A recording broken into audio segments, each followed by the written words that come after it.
एक बार देवलोक में विवाद हुआ कि तीनों देव ब्रह्मा, विष्णु और महेश में कौन सर्वोत्तम है। इसका निर्णय लेने ऋषि भृगु को भेजा गया। ब्रह्मा जी ध्यान में थे। ऋषि भृगु को उपेक्षा महसूस हुई। शिवजी भी तपस्या में लीन थे, वहाँ भी सत्कार नहीं मिला। विष्णु जी लक्ष्मी जी के चरणों में विश्राम कर रहे थे। ऋषि क्रोधित हुए और उन्होंने विष्णु जी के वक्ष स्थल अर्थात हृदय के ऊपर पैर रख दिया। विष्णु जी शांत रहे। उन्होंने ऋषि को माफ कर दिया, पर माँ लक्ष्मी को ये अपमान स्वीकार नहीं हुआ। उन्होंने कहा कि प्रभु, आपके हृदय में मेरा वास है। उस जगह पर पैर रखना अर्थात मेरा अपमान, और जहाँ मेरा सम्मान नहीं वहाँ मैं नहीं रह सकती। और माँ लक्ष्मी वैकुंठ छोड़कर पृथ्वी पर तपस्या करने चली गई। विष्णु जी विरह सह नहीं पाए। उन्होंने भी पृथ्वी पर अवतार लेने का संकल्प लिया। तिरुमाला के वन में प्रकट होने के बाद श्रीनिवासा एक वाल्मीकि के पास तपस्या करने लगे।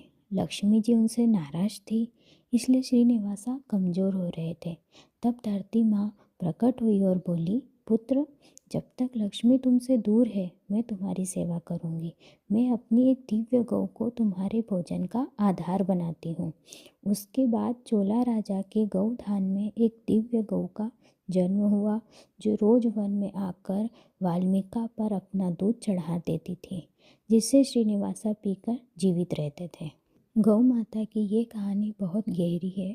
इसको मैं एक अलग रील में डिटेल में बताऊंगी।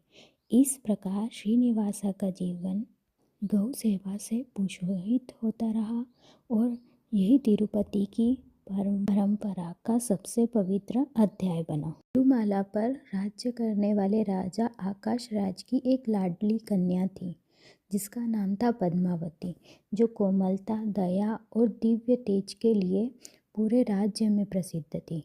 दूसरी ओर वन में तपस्या कर रहे श्रीनिवासा अपनी करुणा और शांति का रूप थे। एक दिन पद्मावती और श्रीनिवासा का सामना हुआ और उस एक नज़र में ही दोनों के हृदय एक दूसरे को पहचान गए, जैसे जन्मों का कोई बंधन हो।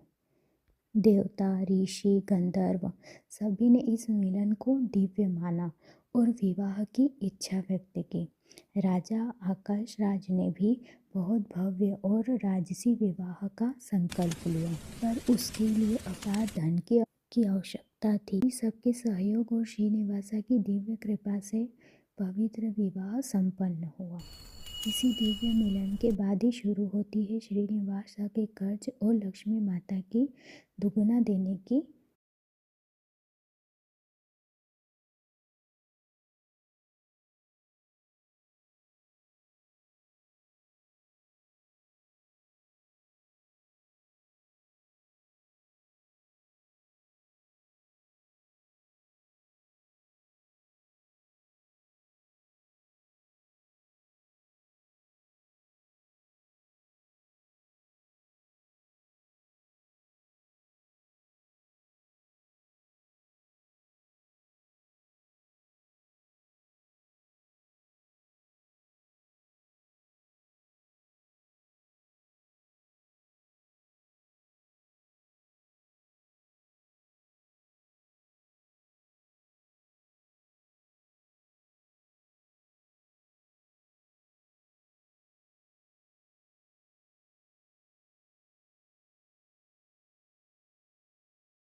महालक्ष्मी जब तिरुमाला पहुंची तो उन्होंने श्रीनिवासा को दिव्य वेंकटेश्वर रूप में देखा और वह समझ गई कि ये रूप तो उन्होंने लोक कल्याण के लिए धारण किया है।